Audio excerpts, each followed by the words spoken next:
Hello friends, welcome to Ankit Chaudhary education. And आज की class में गाइस डिस्कस करने वाले हैं सेमीकंडक्टर डिवाइसेस का एक और इम्पॉर्टेंट टॉपिक जिसका नाम है सोलर सेल। तो सीखेंगे सोलर सेल होता क्या है, कैसे इसको हमने कंस्ट्रक्ट करना होता है और फिर इसकी वर्किंग भी समझेंगे। तो आइए शुरू करें सोलर सेल के फॉर्मल डेफिनेशन से। तो अकॉर्डिंग टू फॉर्मल डेफिनेशन जो सोलर सेल है बेसिकली एक सोलर एनर्जी कन्वर्टर होता है, यानी कि जो भी सोलर एनर्जी हमारे तक आती है हम उसको कन्वर्ट कर देते हैं, ठीक है। और जिस मटेरियल से या जिस भी डिवाइस से आप इसको कन्वर्ट करते हो, it is all about your solar cell. ये होता क्या है, एक ये पीएन जंक्शन डिवाइस है जो कि अगेन कन्वर्ट करता है सोलर एनर्जी को इलेक्ट्रिकल एनर्जी में। तो आपने ये चीज़ नोटिस करनी है कि चाहे आपका एलईडी हो, चाहे फिर आपका फोटो डायोड हो, ये सारे के सारे जो है ना पीएन जंक्शन डायोड पे ही बेस्ड होते हैं। और सेम कहानी सोलर सेल के साथ भी है। सोलर सेल को अगर आप फिगर के थ्रू देखने की कोशिश करोगे तो कुछ ऐसा दिखता है यहाँ पे। जैसे आपने यहाँ पे नोटिस करना है कि एक पीएन जंक्शन हमने सेट किया हुआ है, साथ में हमने यहाँ पे एक बैटरी सेट करी हुई है, एक रेजिस्टेंस दिया हुआ है और बाकी सारी चीज़ें जो है मैं आपको एक एक करके समझा दूंगा। तो आइए सबसे पहले शुरू करें सोलर सेल के कंस्ट्रक्शन के बारे में। लेकिन उससे पहले आप ये जान लीजिए कि solar cell consist of a silicon और gallium arsenide PN junction diode, ठीक है। आपको किसी भी डायोड से इसको नहीं बना देना, आपको स्पेशल टाइप के डायोड्स की जरूरत पड़ती है। ऐसे हमारे पास 1000 तरीके के डायोड्स आते हैं, बट हमें यहाँ पे इसको बनाना है गैलियम आर्सेनाइड और silicon arsenide PN junction diode से, राइट। इसको आपने पैक कर लेना है एक ग्लास के अंदर, जिसका ऊपर से जो विंडो होता है वो खुला हुआ होता है। तो आपको ना इसे ग्लास के अंदर पैक करना है, जो ये पीएन जंक्शन दिख रहा है, राइट। इसको आपने ग्लास से ऐसे पैक कर रखा है और एक ऊपर टॉप में इसका विंडो होता है। और जो ऊपरी लेयर होता है ना वो पी टाइप सेमीकंडक्टर होता है, जैसा आपको यहाँ पे दिख रहा होगा। It is very thin so that incident light photons may easily reach PN junction on the top face of P layer. और जो ऊपर वाला लेयर है, जैसा मैंने आपको बताया पी टाइप सेमीकंडक्टर होता है, तो ये बहुत ही ज्यादा थिन होता है। कारण इसका बहुत अच्छा है कि अगर आप ऊपर से कोई भी सुटेबल फ्रीक्वेंसी के लाइट रे इंसिडेंट कराने की कोशिश करते हो तो आपको ये उम्मीद रहती है कि वो लाइट रे फिर पूरे सिस्टम के अंदर तक ट्रेवल करे। तो अगर ये ज्यादा थिक हो जाएगा तो फिर वो ट्रेवल अच्छे से नहीं करता है, ओके। साथ में आपने इसी पी टाइप के अंदर एक मेटल फिंगर इलेक्ट्रोड्स को रखा हुआ है। आपने इसको इसलिए यहाँ पे रखा ताकि आप प्रिपेयर कर पाओ in order to have enough space between the fingers for the light to reach the PN junction through P layer। तो P layer के थ्रू ज्यादा मात्रा में लाइट रे अंदर की ओर ट्रेवल कर जाए, इसलिए आपने यहाँ पे इलेक्ट्रोड को रखा हुआ है। जब फोटोन या जिसको आप लाइट कहते हो सुटेबल फ्रीक्वेंसी की या मैक्सिमम एनर्जी वाली फॉल करती है इस जंक्शन के ऊपर, तो जो इलेक्ट्रॉन होल पेयर है ना वो जनरेट हो जाते हैं कहाँ पे, डिप्लीशन रीजन पे।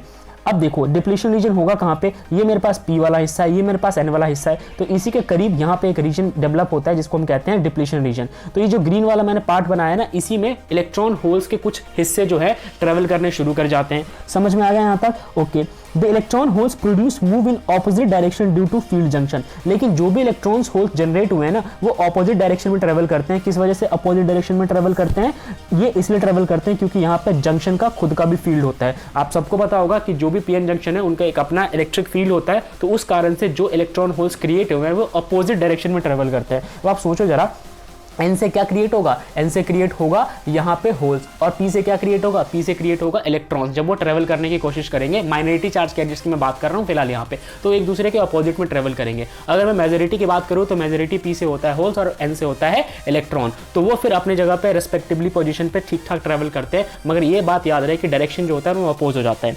आगे बढ़ते हैं। जो फोटो जनरेटेड इलेक्ट्रॉन्स होते हैं, यानी कि लाइट के द्वारा जो भी इलेक्ट्रॉन जनरेट कराया गया है वो मूव करते हैं एन साइड की तरफ, ठीक है, पीएन जंक्शन में। अब सोच के देखो एन साइड है क्या, एन साइड हमारा जो है वो इलेक्ट्रॉन्स वाला पोर्शन होता है। तो जो भी इलेक्ट्रॉन जनरेट हुआ उस तरफ ही मूव करने की कोशिश करेगा। और जो फोटो जनरेटेड होल्स होते हैं वो मूव करते हैं पी साइड में, जो भी हमारा पीएन जंक्शन है उसके अंदर, राइट। तो मतलब पी वाले को अपना होल्स मिल गया, एन वाले को अपना इलेक्ट्रॉन मिल गया। They will collected at the two side of the junctions giving rise to a photo voltage between the top and bottom metal electrode। अब आप सोच के देखो कि यहाँ इनिशियली जो P वाला था और N वाला था, इस P के पास था अपना होल्स और N के पास था अपना इलेक्ट्रॉन। अब इस P में और इस N में और भी ज्यादा इसी के जैसे चार्ज कैरियर्स आपने बढ़ा दिया इस लाइट की वजह से, राइट। तो जो भी इनका पहले से पोटेंशियल था वो अब और ज्यादा इंक्रीज कर जाएगा। समझ में आ गया। अब ये जो पोटेंशियल इंक्रीज कर गया, इस पोटेंशियल को आप कलेक्ट कर लेते हो जंक्शन के आसपास ही। समझ में आ गया। और कहाँ पे बेसिकली कलेक्ट किया जाता है, टॉप और बॉटम पे कलेक्ट किया जाता है। जो भी मेटल इलेक्ट्रोड्स आपने लगाया है उसी के टॉप और बॉटम पे आप इसको कलेक्ट करते हो। जो मेटल है, जो टॉप हिस्सा है मेटल का बेसिकली वो as a positive charge act करता है, और जो भी नीचे वाला हिस्सा है वो नेगेटिव चार्ज एक्ट करता है। आप यहाँ पे इलेक्ट्रोड को देख सकते हो। इस इलेक्ट्रोड के ऊपर वाले हिस्से पे क्या होता है, पॉजिटिव चार्ज होता है, और नीचे वाले हिस्से पे होता है नेगेटिव चार्ज, ठीक है। तो यहाँ पे आपने नेगेटिव याद रखना है, यहाँ पे आपने पॉजिटिव याद रखना है।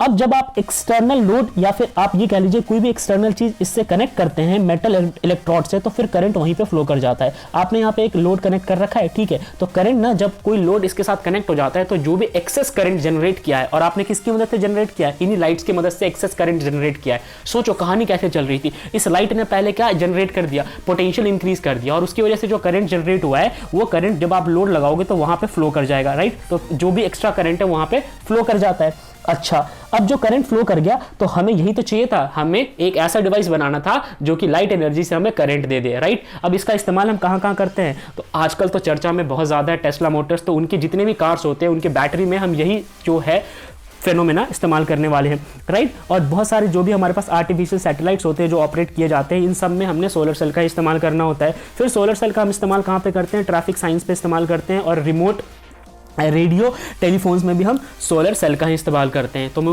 उम्मीद करता हूँ आपको ये टॉपिक समझ आया होगा। मिलते हैं अगले सेशन में। जय हिंद।